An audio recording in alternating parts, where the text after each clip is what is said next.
सही बच्चों को नमस्कार। बात हो रही है सिंगीज अलजेब्रा की, जिसके चैप्टर 7 परमुटेशंस एंड कॉम्बिनेशन की हम बात कर रहे हैं, जिसकी कंसेप्ट एप्लीकेशन एक्सरसाइज 7.6 की हम बात कर रहे हैं। तो देखते हैं उसका नेक्स्ट क्वेश्चन। देखिए 13 क्या कहता है। क्वेश्चन बड़ा इंटरेस्टिंग है, ध्यान से समझिएगा।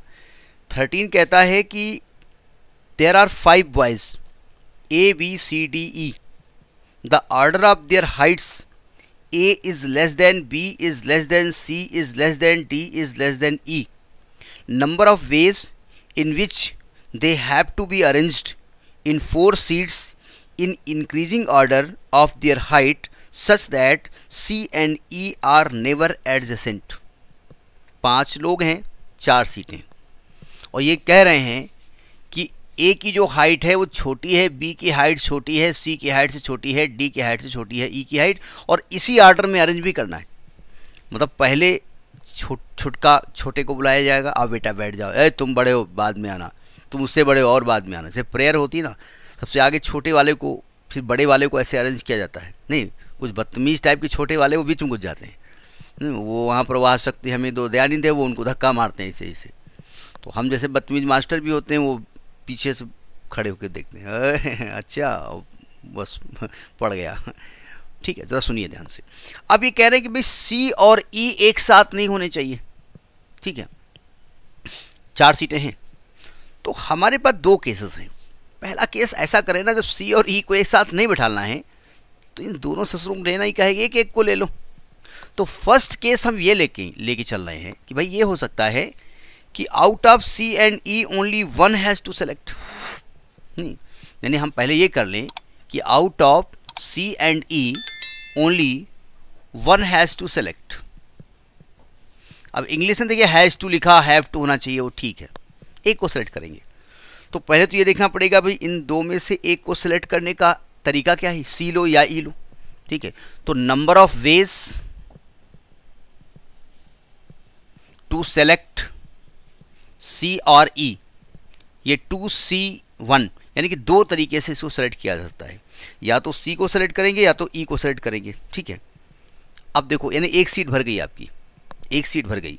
अब आपके पास बचे कितने लोग, ए बी और डी। अब 3 को सेलेक्ट करना है, और 3 को सेलेक्ट करने के 3 ही तरीके 3C3 होगा, एक ही तरीका है। पहले ए बैठेगा, फिर बी बैठेगा, फिर डी बैठेगा। ऑर्डर ही कर सकते हैं आप, पहले बी को नहीं बैठा सकते ना, नहीं समझे। तो number of ways to select A B and D 3C3, यानी एक तरीका केवल है, एक ही तरीका है। कहीं क्यों बी ए डी कर दे, बी ए डी नहीं कर सकते ना, पहले बी को बैठा लोगे तो बी की हाइट कम है, ज़्यादा है। उन्होंने पहले कहा कि हाइट वाइज ही बैठेंगे, तो पहले ए बैठेगा, फिर बी बैठेगा, फिर डी बैठेगा, यही तरीका हो सकता है। तो एक ही तरीका हुआ ना भाई। आप फैक्टोरियल 3 लिख सकते थे, 6 तरीके हो सकते थे। ए बैठे, फिर बी बैठे, फिर डी बैठे, ए बैठे, डी बैठे, बी बैठे, डी बैठे, ए बैठे, बी बैठे। लेकिन भैया ये तरीका नहीं कर सकते हम बी को बाद में नहीं बैठा सकते, क्योंकि उन्होंने कहा कि भाई हाइट वाइज ही बैठना है। तो हमारे पास एक ही तरीका हुआ ना। तो यानी कि टोटल नंबर ऑफ वेज जो हो गए, ये एक हो गए, तो टोटल नंबर ऑफ वेज जो हो गए, टोटल नंबर ऑफ वेज हो गए 2 × 1, यानी कि ऐसे लिख दो 2C1 × 3C3, यानी कि 2 तरीके हो गए। समझ में आई बात नहीं आई। अब इसका तरीका क्या हुआ भाई, एक अरेंजमेंट आपका ये होगा, ए बैठेगा, बी बैठेगा, सी बैठेगा और डी बैठेगा, ई गायब कर दिया। और एक तरीका हो सकता है ए बैठेगा, बी बैठेगा, डी बैठेगा, ई बैठेगा। तो देखो 2 ही तरीके तो हुए, आप यहाँ पर नहीं हुए, यही तरीका हो सकता है। अच्छा, अब एक तरीका ये हो सकता है कि भाई सी और ई दोनों को लिया जाए, लेकिन शर्त ये है कि भाई दोनों एक साथ ना बैठें। तो देखो दूसरा तरीका देखते हैं। सेकंड 2 तरीके हो गए आपके, ये ध्यान रखिए इसमें, जब दोनों में से एक को लिया था। सेकंड केस यहाँ ये है कि both C and E are taken. अब जरा समझिएगा, एंड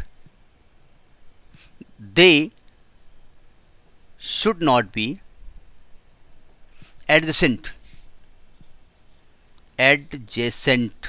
सो अगर वो एक साथ नहीं होने चाहिए तो उसके लिए डी को होना जरूरी है। So D will be there, D will be there, D shall be there, होगा ही। जब बहुत मतलब भविष्य में ऐसा हो कि ऐसा होना ही है तो ये होगा ही। इसका मतलब सी और ई और डी, मतलब सी और ई और डी, सॉरी सी और ई के बीच में डी, ये अरेंजमेंट यही हो सकता है। तो यानी कि सी ई और डी को लेने के तरीके एक ही हो गया, एक तरीका। तो number of ways to select C D and E, that is 3C3, यानी 1 तरीका हुआ। भाई आप पहले डी को नहीं ले सकते, एक दो दिक्कतें हैं। अगर आपने पहले डी को लिख दिया तो सी और ई एक साथ हो जाएंगे, और दूसरी बात अगर आपने पहले ई को लिख दिया और बाद में सी को लिख दिया तो फिर हाइट का ऑर्डर गड़बड़ हो जाएगा, क्योंकि ऑर्डर में हाइट में लिखना है। तो एक ही तरीका हो गया। अब यानी सीटें तो 3 भर गई ना, अब लोग बचे 2 और सीटें बची 1।